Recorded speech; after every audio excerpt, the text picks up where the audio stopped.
Hey guys, আসসালামু আলাইকুম। Myself is Tahiya Tabassum. আজকে আবারও নিয়ে এসেছি আমাদের গ্রামের একটা ব্লগ ভিডিও। তো এই ব্লগে দেখা যাবে কি কি করি। তো মূলত আজকে যাব বাড়িতে আম পাড়ার জন্য। তো যাওয়ার সময় রোডের যে অবস্থা ভাঙাচোরা, মানে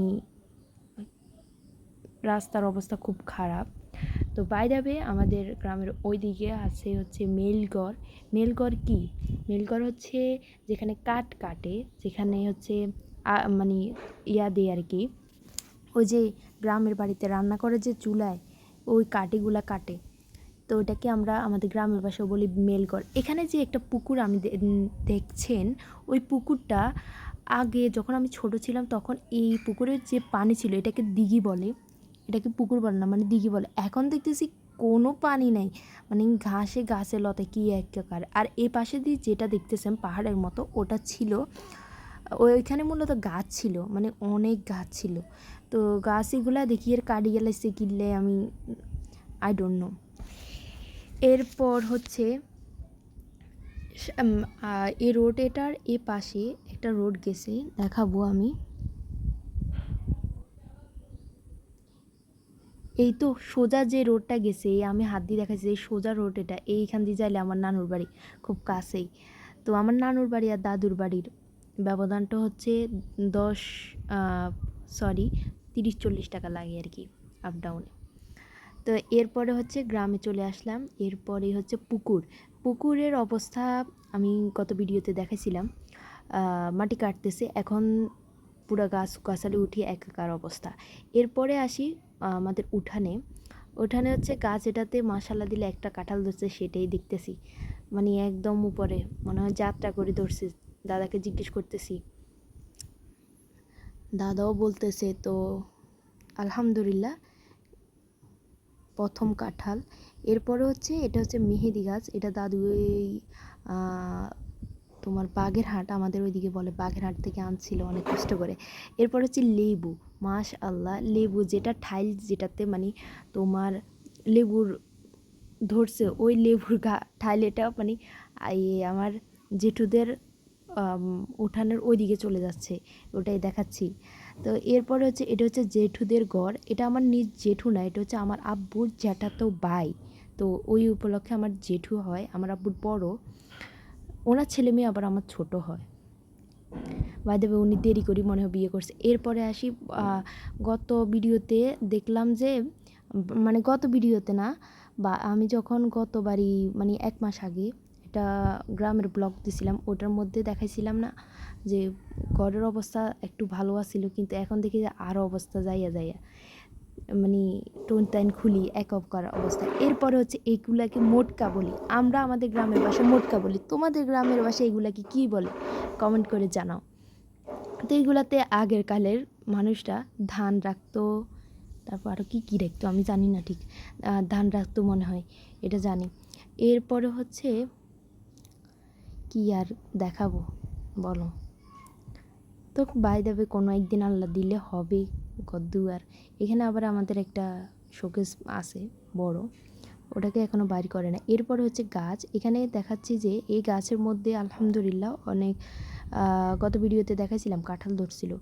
এই বাড়িকে যাওয়ার পরে দেখলাম যে কাঁঠালে একটা পচে গেছে, একদম গাছের সাথে অ্যাটাচ হয়ে আছে, পচে মুছে একাকার অবস্থা, তারপরে একসাথে আছে। এখানে হচ্ছে এটা কি গয় বলি, এটা মনে বলছিলাম এটা কি গয় বলি। তো আমাদের এখানে বন জঙ্গলে অতিরিক্ত ভর্তি গেছে, এখানে আমরা স্তূপ রাখতাম, ময়লা আবর্জনা রাখতাম এই জায়গায়। এরপরে আমি যাই এই বন জঙ্গলটাতে।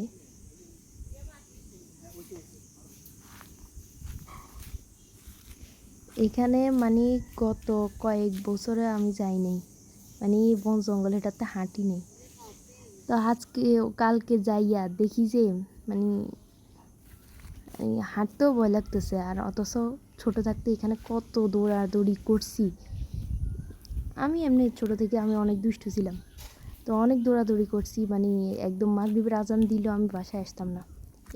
আরও আসছিলাম ফ্যামিলির একমাত্র মেয়ে, যার কারণে খুব ইয়ার মধ্যে আসছিলাম। যাই হোক, এরপরে হচ্ছে আমরা আমাদের ইয়াই বলি যে আঞ্চলিক ভাষা বলে যে আমাদের হাতা খোলা, ওই দিকে গেছিলাম।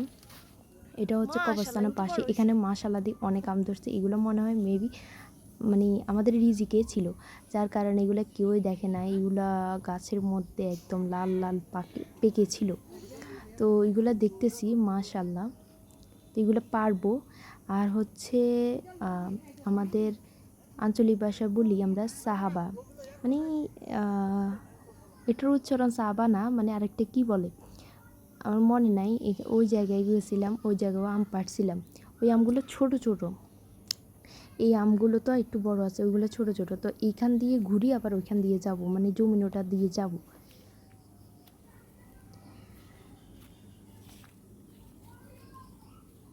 আগে এক সময় এইগুলাতে দৌড়াদৌড়ি, কত দৌড়াদৌড়ি যে করছি। আবার এই জায়গায় মাছা ছিল, মাছা যেখানে আমাদের বাড়ির ভাইয়ারা বসতো। এখন সবাই বিদেশ চলে গেছে, এখন বাড়িতে তেমন লোকজন নাই। তো এখানে বসতো মাচাতে, ওরা দুষ্টামি করতো, তারপর আমরা যাইতাম, মানে আড্ডা ছিল আর কি। এখন এই জায়গায় এটাতে বন জঙ্গলে পড়ে গেছে। এরপরে হচ্ছে আমি এখান থেকে হাঁটি হাঁটি শুধু দেখতেছি কী অবস্থা। বাই দ্য ওয়ে, আমি নামাজের ভিডিও দিই না। অনেকে মনে করবা যে শুধু ব্লগ ভিডিও বানাইছে, নামাজের ভিডিও দেয় নাই, তার মানে নামাজ পড়ে নাই। এটা মনে করবা না। তারপর হচ্ছে এখানে হচ্ছে গাছ, এই গাছের মধ্যে আমি অনেক মানে দা দিয়ে কাটছি, মানে বটে দিয়ে অনেক কাটাকাটি করছি। এটা হচ্ছে তুলা গাছ, তুলা ধরে না, এমনি তুলা গাছ আর কি। এই জমিটাতে অনেক মানে আমাদের ভাষায় আমরা বলি হসকিটি, যেটা বলি আমরা শুদ্ধ ভাষা, আঞ্চলিক ভাষা হচ্ছে চাষ করে। তো এখানে দেখাচ্ছি যে এ পাশে কিন্তু আবার বেগুন গাছ রোপণ করছে, আবার মরিচ গাছও হয়েছে মাশাআল্লাহ দিলে। এটা কার আমি জানি না ঠিক। আবার ধূপ গাছও আছে, এই তো মরিচ গাছ। এখানে একটা জিনিস দেখলাম যে এখানে একটু জায়গা রাখছে, তো এই জায়গার মধ্যে মরিচ গাছ রয়েছে যাতে করে মানুষ না হাঁটতে পারে। কিন্তু গ্রামের মানুষগুলোর ভিতরে এত মানে এখান দিয়ে যাইতে যে কষ্ট হয়েছে, মানে আমার বিশেষ করে কষ্ট হয়েছে, মানে অতিরিক্ত কষ্ট হয়ে গেছে। মনে করছিলাম যে পড়ে যাব, মানে একদম হাঁটার রাস্তার পথে মরিচ গাছগুলো দিয়েছে। এরপরে হচ্ছে আমরা চলে এসেছি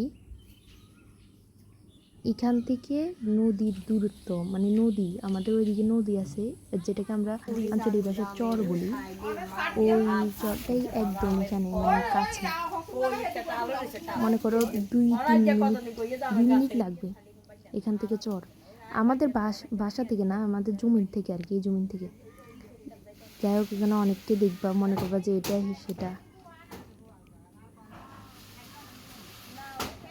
বাদ দাও। এরপরে এখানে আম দেখাচ্ছে, আম পাড়ছে।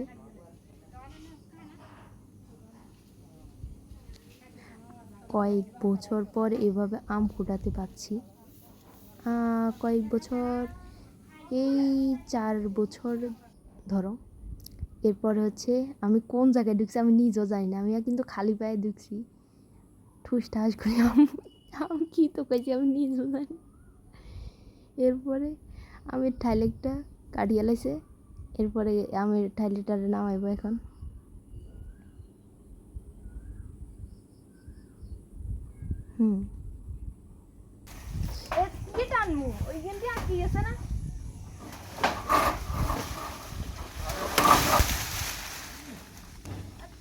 আমার গ্রামের এই একটা জিনিস ভালো লাগে, সেটা হচ্ছে কি, কারো কিছু হয়ে গেলে বা কারো কিছু সমস্যা হলে সবাই আগে আসে। যেমন আমরা এখানে আম যখনই পাড়ছি তখনই আন্টি এসে আমাদেরকে হেল্প করছিল, এই জিনিসটা আমার খুব ভালো লাগে। এখানে হচ্ছে তোমাদের আজাইরা বা কিছু আজাইরা ঠিক নিয়েছিল, সেগুলাই। যাই হোক, এরপরে হচ্ছে একটু বাসায় গিয়ে বাড়ি গিয়ে আন্টি জেঠিয়াম্মুদের সাথে কথা বললাম। তো ওনাদেরকে আবার আমি একটা ছোট পেজ দিয়েছি, যে ওই পেজটাকে বলছি যে একটু ভিজিট করে আসেন, ভালো লাগবে। তো ওনারা কিছু নিছিল, ওদেরকেও দিয়েছিলাম। এরপরে হচ্ছে বাসায় চলে আসতেছি। আসার সময় যে রিক্সা, যে মানে প্রথমে অটোতে উঠছিলাম, এরপরে সিএনজিতে উঠছিলাম। অটোতে খুব ইজিলিভাবে বাসা চলে আসছি, মানে বাসা না, আমাদের বাজারে আসছি। তো এবার এখান থেকে আবার সিএনজি নিয়ে আবার বাসায় ব্যাগ, কিন্তু ওই সিএনজি বেড়া এটা কিচ্ছু জানে না। পরে ঘুরেতে ঘুরেতে মানে 20 মিনিটের রাস্তা সে 40 মিনিট নিছে, ভাবা যায়। আরও ছিল অন্ধকার। এরপরে আমি একটা ছোট্ট ক্লিপ শেয়ার করি, সেটা হচ্ছে আমি একটা ছোট্ট পেজ খুলছি, ওই পেজের মধ্যে মেয়েদের সামগ্রী থাকবে, মেয়েদের কসমেটিক আইটেম। যদি আল্লাহ আমাকে তৌফিক দিয়ে ইনশাল্লাহ মেয়েদের বোরকা, হেজাব এবং জামার কালেকশন খুব শীঘ্রই উঠাবো। এবং সাথে যদি আল্লাহ যদি আমাকে তৌফিক দিয়ে জুতার কালেকশনও থাকবে ইনশাল্লাহ। তো আপনারা ভিজিট করে আসবেন, আশা করছি ভালো লাগবে। যেহেতু আমি মেয়ে হিসাবে আমার মনে হয় এই বিজনেসটা ঠিক আছে। আর ঘরে আজেরা বসে না থাকে, এগুলো করাটাই বেটার। এটা হচ্ছে আমার ফেসবুক পেজ, ঘুরে আসবেন, ভিজিট করে আসবেন। যদি ভালো লাগে একটা লাইক কমেন্ট শেয়ার করবেন। তো আবার আসি আমাদের ব্লগের মধ্যে। এখানে আম আনছি, এখানে 2 বস্তা না 1 বস্তা, আরেক বস্তা হচ্ছে কাঁঠাল। আবার আমার দাদার কাঁঠালে কী অবস্থা জানেন? সেটা হচ্ছে কাঁঠালগুলো মানে সম্মত না পারলে এগুলো পচে যায়, একদম গাছের মধ্যে পচে অ্যাটাচ হয়ে থাকে। এরপরে হচ্ছে আমগুলো ছোট আম বেশি, বড় আম নাই, একদম ছোট কাঁচা আম দেখি বেশি, পাকা আম কম। তো এগুলা একদম গাছ থেকে পড়ে হয়ে গেছে, মানে ছিন্ন বিচ্ছিন্ন হয়ে গেলো। এগুলো আবার দেখতেও মাশাল্লাহ দিয়ে একটু লাল দেখছি। তো এগুলো ভালো করে ধুবো, এখন ধুয়ে কাটবো।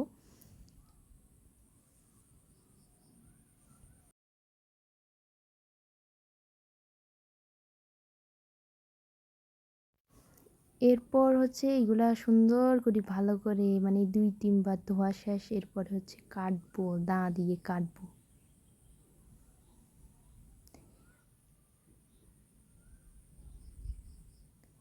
আজকের ব্লগটা একটু লং হয়ে যাচ্ছে, তাই না? আচ্ছা, সমস্যা নেই। আরেকটা ডেলি ব্লগ তোমাদের সাথে শেয়ার করবো। তোমাদের আজাইরা একটা ডেলি ব্লগ একদিন শেয়ার করবো ইনশাল্লাহ। এরপরে হচ্ছে আমি আমগুলো কুটলাম, মাঝখানে আম দাদা খাইলো। এরপরে হচ্ছে এগুলো আমি খাবো, সবাই খাবে এগুলা। আমগুলা কিন্তু পাকা আছে, একদম টকও আছে, আবার মিষ্টিও আছে। যাই হোক, তোমাদের কি একই সমস্যা হয় যে মনে করো যে একটা কন্টেন্ট ক্রিয়েটর প্রতিদিন ভিডিও আপলোড করে, মাঝখানে যদি সে কয়েকদিন আপলোড না করে, তোমাদের কি তার কথা মনে পড়ে? আমার কিন্তু মনে পড়ে, জানি না এটা কেন হয়, মনে হয় ব্লগ ভিডিও বেশি দেখি। তো টাটা, বাই বাই।